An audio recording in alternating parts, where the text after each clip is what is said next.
So our first speaker is Dr. Othon Alexandrakis. He is an associate professor at York University within the Department of Anthropology, and his recent work focuses on youth migration to Greece as he describes the struggles associated with immigrant and refugee integration and how resilience and government conflicts can arise from migration through firsthand experiences.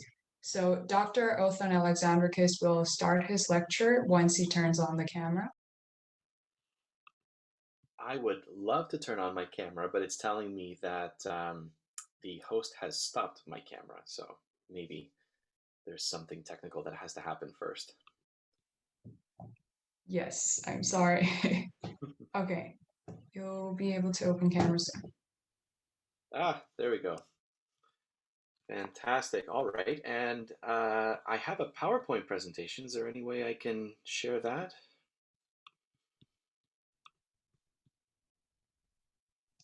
Yes, I'll make you the host now so that you can share the PPT. There we go.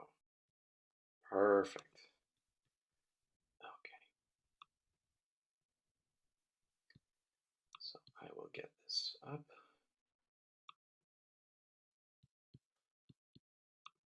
All right. Is everybody able to see that? Yep, it looks good. Oh, good. Okay. Well, thank you for inviting me to be here today and for the opportunity to present my research to your group. This is a very exciting opportunity for me to talk about what I do. My name is Othon Alexandrakis, and thank you for the introduction. I'm the chair and associate professor of the Department of Anthropology at York University, and I'm also a member of the Center for Refugee Studies there. I'm a political anthropologist and also interested in migration issues.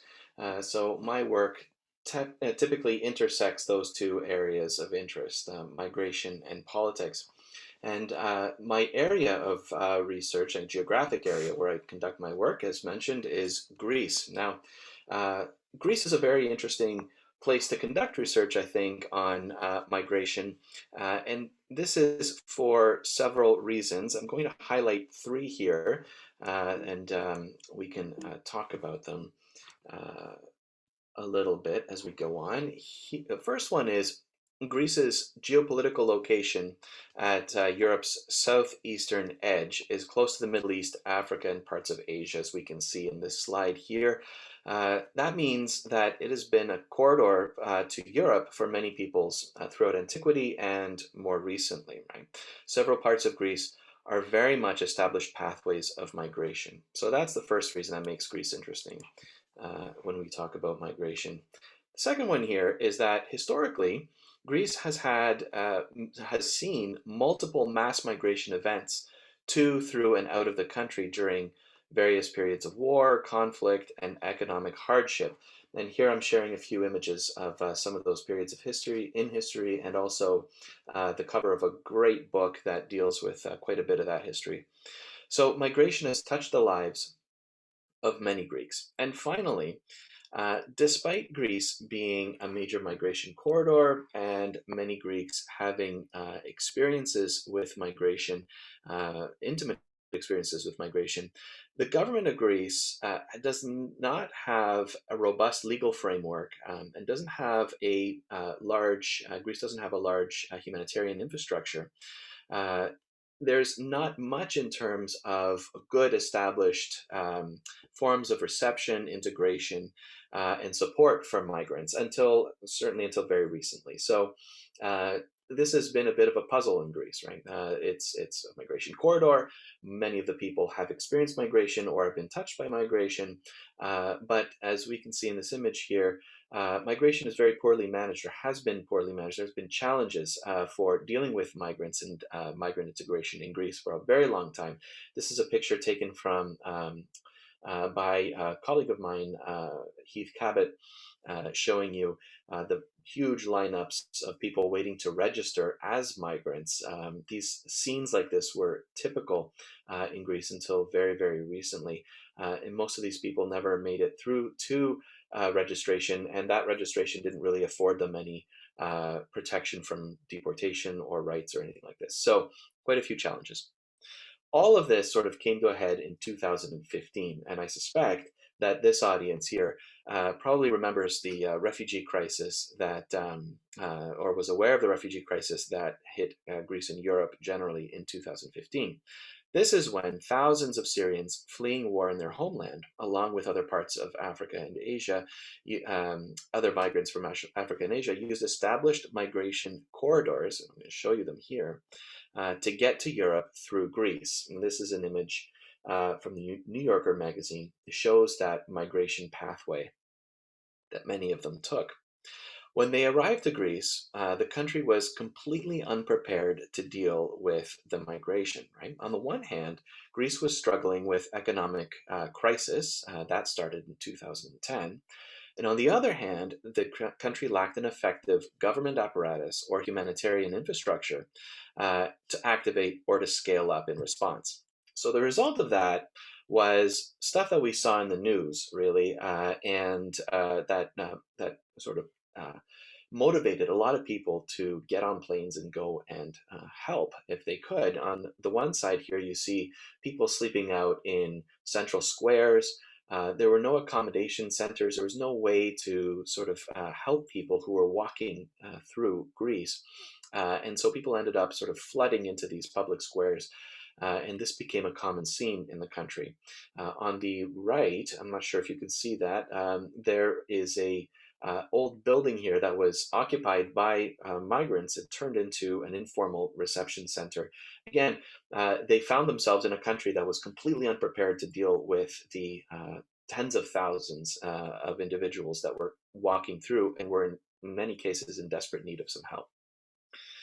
So this will be the focus of my presentation today. I'm going to draw on field work that I conducted in Greece between 2010 and 2019 to share a general overview of the situation that migrants have faced in the country, particularly since the refugee crisis of 2015. I'll also talk about the response to that migration and how it sort of evolved over the years. And specifically, I'm going to focus my comments on the experiences of children, and particularly unaccompanied children, who have been the focus of my research. So at the end of my presentation, I'm also going to make some comments about resilience, which is something that I've been thinking about a lot, and I think is of interest to this group. So I should say 15 minutes is not a lot of time to present a lot of information. So I'm going to do my best to work through this. I want to leave time at the end for questions if possible. So I'm going to move through. Now, if you're curious about some of what I'm talking about and you don't have a chance to ask your question, please feel free to email me. My email will appear at the end. If you don't want to do that, most of what I'll be presenting has been published in that top article that's there. That's available through the Indiana Journal of Global Legal Studies. And some of what I'm talking about in terms of resilience is coming out in a book that I have in Cornell University Press, through Cornell University Press, at the beginning of 2022. So that's coming out soon. Okay, so on to the migration and the situation in Greece. There are two main routes to Greece from Turkey, and both involve crossing bodies of water. And here's a map to show you. There's a red dot at the very top there that shows the first one. That's the northern route to Greece from Turkey, and that's involving crossing the Evros River. There's a lot to say about the northern crossing. It's super dangerous and very well established. It also became a location of a really kind of terrible politics that had to do with discouraging migrants. I won't talk about that now. I can talk about it later if you're curious. But that's the northern route. What I want to focus on, though, is the Mediterranean Sea. So this is the second way that migrants make it across. And that involves leaving Turkey and crossing to islands like Kos, Samos, or Mytilene, which is also known as Lesbos. So Lesbos has been the main route for western-bound migrants and refugees from Turkey since antiquity, mostly due to the island's close proximity to the Turkish shore. And here's a photo that I took standing on Lesbos, looking out at Turkey, and you can sort of see Turkey in the distance there. To give you a better sense, because distance is sort of hard to judge over water, if you stand there, your cell phone can connect to Turktel, which is the Turkish telecom, just as easily as it can connect to Cosmote, which is the Greek telecom. So it's pretty close. Okay, so over 3,000 unaccompanied children who are currently living in Greece today arrived via this route, the Mediterranean Sea, and the island of Lesbos specifically. And in the remaining time that I have with you, I will focus on that particular route, right, and the experiences of these 3,000 children. Okay, so in the summer of 2015, the UNHCR recorded 856,000 migrant arrivals to Greece by sea. Lesbos received over 54,000 migrants between January and July. And during July, that month, the island received 8,925 individuals more. That number grew to 32,000 individuals in August and continued to increase for months. Lesbos was completely overwhelmed. At the time, migrant boats arriving on the island were met by a mix of humanitarian aid workers from various organizations and local and international volunteers who would direct them to the Moria refugee camp. Okay, so you can imagine this as a sort of haphazard sort of situation. People would arrive onto the beach and they would be met by a mix of individuals, humanitarian aid workers, locals, volunteers, international travelers, UNHCR, MSF, all kinds of people from all kinds of organizations and from no organizations would direct them to Moria for processing. And now this was mostly for registration, and then they were free to move on. They could also seek some help there if they needed to. There's some politics about how they got to Moria. We can talk about that as well if you're curious. The governor on the island made it illegal to transport migrants for a while, so people ended up walking, and this was extremely dangerous. That changed, but again, there's more to say about all this. With time, Greek and EU priorities around the migration shifted from monitoring, registration, and support to managing and eventually discouraging new arrivals. To this end, the EU, at Greece's request, established a series of hotspots fashioned as UNHCR EU registration points. Okay? At first, they functioned as registration points, and ultimately they became migrant detention centers. Moria on Mytilene, on the island of Lesbos, was one of the very first sites designated a hotspot and quickly began to change from a place of registration to a place of detention. As soon as the camp closed its doors, it filled almost overnight, right? And conditions worsened. I think we probably remember seeing some of these images. Due in large part to understaffing, overcrowding, poor services, and disagreement among EU member states about migrant release criteria, Moria's population expanded at rapid speed and spilled out into Tent City beyond the fences of the actual site itself. And here we have an aerial view of Moria before and after the location became a closed site. You can see the sprawl of tents just beyond the borders. Food was scarce, refuse formed mountains, medical attention was hard to come by, violence was rife, and freedom to travel out of the camp was extremely restricted. Within the chaos of Moria was a special section for unaccompanied children. They were housed in large tents there. Unaccompanied children endured near constant threat of violence, regular disease outbreak, and the weight of having absolutely no idea when they would be allowed to move on. There was no school, no possibility of familiar help, and no safe space.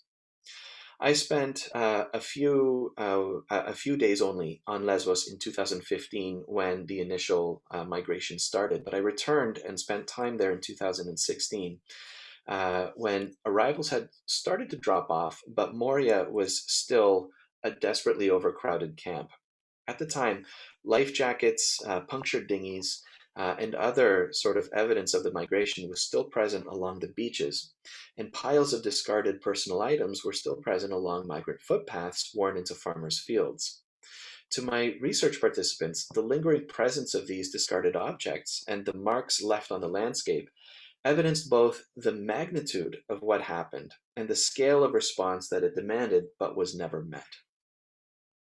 At the time, there was friction between the officially sanctioned aid organizations that were actively participating in running Moria or contracted to provide services to Moria's population on the one hand, and on the other, the various, especially the local initiatives that sought to attend to migrant needs. Okay, so there was some fighting between these two groups, the officially sanctioned group and these unofficial groups that were trying to help.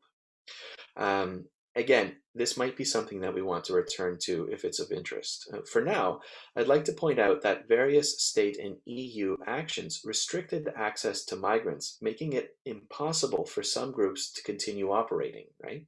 And it illegalized certain forms of ad hoc and especially informal humanitarian aid. So with time, again, to give you this overall picture, Moria filled, right? The migration continued and it spilled over the edges of the camp. The government tightened who was allowed to provide aid and how, right? Effectively consolidating aid to a set of approved providers and blocking everybody else out. I visited, and I should say, the situation dragged on, and informal volunteers, collectives, and other small groups were completely squeezed out of the response. As this happened, EU states became more and more unwelcoming to migrants, and a controversial deal to return migrants to Turkey was being negotiated. Eventually, Greece's northern neighbors would close their borders, trapping hundreds of thousands of migrants in the country. Some of these migrants would be deported back to Turkey, but the vast majority would spend years in camps on the islands and on the mainland. This included 3,000 unaccompanied minors that I have already mentioned. Now, I've visited several of these camps, including some of the ones that are in this picture, and I've spoken with numerous medical professionals and humanitarian workers who attended to these children. They describe working with kids struggling with emotional distress, who had developed violent behaviors or were self-isolating. They talked about kids suffering from recurring nightmares and developing sensitivities to loud noises and sudden movements. All of these workers expressed their desire for these kids to be moved on from camps to what they understood to be more stable shelters. Not only did they fear that these kids would not be getting the attention and support that they needed in the camps, but they were also worried about them running away or being abducted and trafficked. And now this is a more common problem than you would imagine. Another thing that we might talk about if you're curious. At the time that I did my field work, only 200 or so kids were chosen to live in a loosely regulated shelter system operated by various formal and informal humanitarian aid organizations across Greece. What's more, of these organizations, many lasted only a few months to a few years. Their closing typically resulted in children being released onto the streets. So this is a pretty bleak picture, right?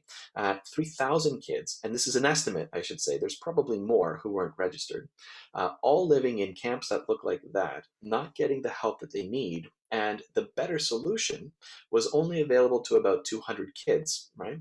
And even that solution was less than perfect. Of the 200 kids living in shelters run by established NGOs and other stable organizations, their experiences varied tremendously.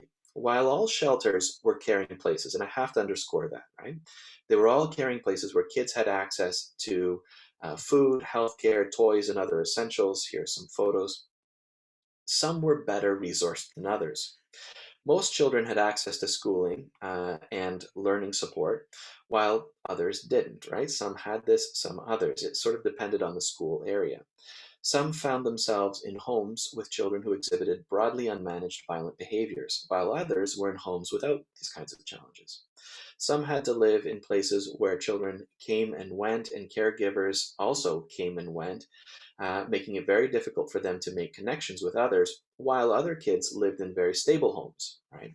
Some of the shelters came under management that ran them as businesses, adding more and more children without considering the impact on homes and caregivers, while others followed a different strategy. Again, all of this was the luck of the draw.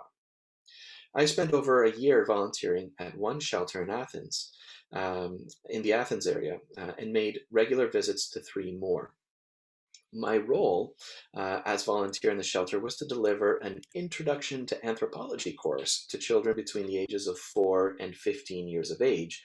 This was the single most challenging experience of my career to date, I should say. And again, I'm very happy to talk about this if you're curious. There were 14 children living at the shelter, and I got to know them all pretty well. Some had been living there for years, others had just arrived. They all had their challenges, but were pretty well supported. The dynamic at the house was super high energy. Over the course of my time with them, I got to know their individual stories, their personalities, and their needs and their hopes. Outside of class time, my little anthropology class here, we played a lot and we ate together. I took kids to the park, helped them with homework, and was just generally there to be helpful however I could. The shelter where I volunteered was one of the better ones. Even still, however, day-to-day life for these kids was very difficult. Not only had they been through a lot, including perilous journeys to Greece and absolutely terrifying stays in Moria, but they were also having difficulties at school. They often faced racism and exclusion. For those with families abroad, they had no idea when they might be reunited, and for those without families abroad, they talked often about what might become of them. So you can sort of understand that even in a good situation, the experience of these children day to day is really challenging, right? They were going through a lot. In the time that I sort of have left for this presentation, and please interrupt me if I am threatening to go over time. I'm trying to keep track here, but let me know. I want to talk about resilience because this is something that the organizers had raised with me as might be of interest to this group, and I want to talk about resilience and what it might mean, especially for unaccompanied migrant children. Now, common understandings of resilience frame the concept in terms of bouncing back from or enduring something, right? Some sort of pressure. General thinking around resilience also implies a movement from hardship to some better future. I've come to understand resilience a little bit differently. In my work, I posit resilience in terms of change, okay? And this is sort of a quick definition here. And this change is animated when a person finds themselves beyond their limits, right? In situations that are beyond what they know, what they thought they could expect, and what they can explain and what they can understand, right? They're sort of in a position where it's beyond imagination, and they're trying to figure things out. In the context of unaccompanied child migration, I think about resilience not in terms of an ability to withstand hardship on the way to a better tomorrow, but in terms of how children have found ways to continue on within the present, and the personal and ultimately social changes that this finding ways enacts. Right? With this understanding of resilience in mind, again, not bouncing back, but actually transformative, we can understand places like the shelter as locations of coming possibility, right? They're not places of returning to something or places of maintaining or holding on to something. They're not places of stasis, but they're places of a coming possibility of transformation. The question remains, however, will this possibility lead to positive futures or to some other kind of possibility, something else? And that's, of course, something we don't know. So what do we make of all of this? And I'm going to wrap up now. What should we take away? Of course, I don't have absolute answers. It's not really my place to give absolute answers. Instead, I'd like to highlight some interesting questions and some things that I think are worth thinking about. The first one has to do with that gap that I mentioned earlier between that local impulse to help, right? That constellation of response that came about as soon as the migration happened, before the state had the possibility of clamping down and regulating what response looked like. How do we reconcile that outpouring of informal help and concern by Greeks, who themselves, again, may have had family histories touched or shaped by migration?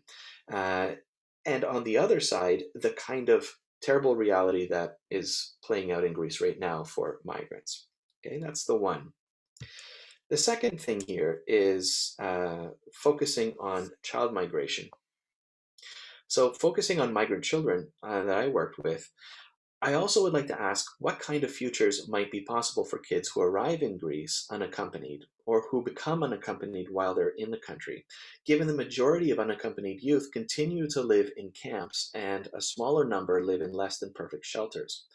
What does this situation suggest about Greece's and indeed Europe's promise to children and commitment to humanitarianism? The last one that I want to ask here, finally, is what might hope look like for this population and in this situation? If we take fostering resilience as a pathway to possibility, how can we help encourage possibility that will be positive? Right? How might we change the ways that we support children if we think of resilience not in terms of helping them return to something, but coming to something new and something positive? And with that, maybe I will stop. And if there's time, I would love to take any questions you might have. We have around 2 questions right now in the chat box, so Okay. I'd appreciate it if you could answer it live. Fantastic. Okay. So the first question here is, how do locals feel about the abundance of refugees? Are they more toward helping or more angered? That's a very good question.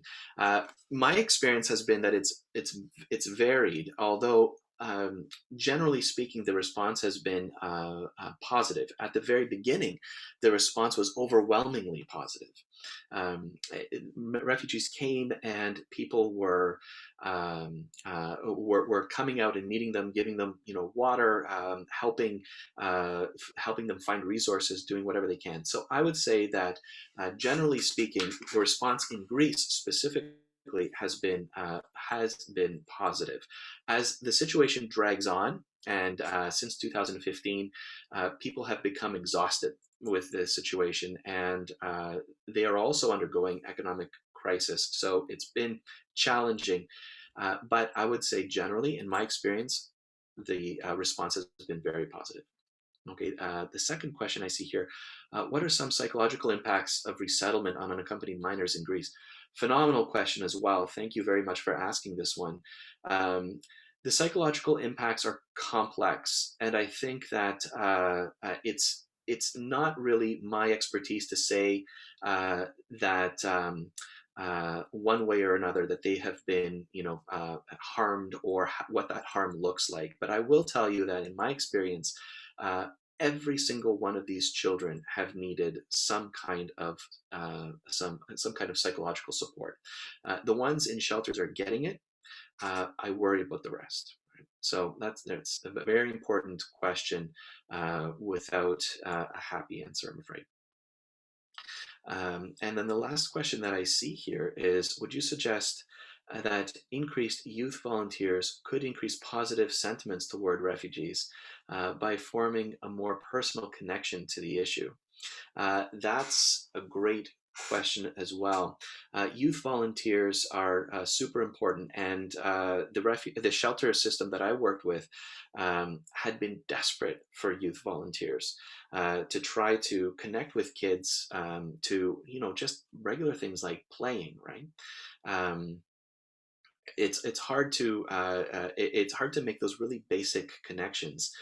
What they really need is local youth volunteers, other youth in Greece, to help talk and spend time with these kids, and that has been hard to arrange. What they're finding is a success is drawing on other youth communities, migrant communities, established migrant communities that have been there for years, and finding youth in those communities to come and connect, and that's been successful. So I hope that addresses your question a little bit. Feel free to ask again if I haven't answered it clearly. And I see another one here. In a quick Google search, it says there are job trainings being provided. In your own research, is this really helping impactfully? All right, good question. Or are there hidden loopholes in even getting this training? My experience has been that there are many organizations interested in doing this kind of work training. They are not well supported and they need a lot more help, financial help primarily. But yes, there is some job training happening. But again, we have to remember that we're talking about a very small subset of youth who actually have access to this training. The vast majority of kids are trapped in these really precarious situations, living in camps and in other arrangements that are quite unstable and frankly dangerous, right? So whereas there are some opportunities, and in fact there's some experiments that are really interesting about supporting these kids. I see that there's that I'm out of time, but more needs to be done, and to reach out to kids in the other camps as well. And so I'll leave it there. Perfect. Thank you so much for your segment. Before you go, could you possibly make me host? Just because you have those controls right now. Yes, definitely. I will do that. Yes. And I really loved how you spoke on like resilience as well as like your personal experiences. It added a very personal touch to your segment. Oh, I'm glad. Yeah, I'm very cautious about that. I feel that it's important to speak from what we know, right?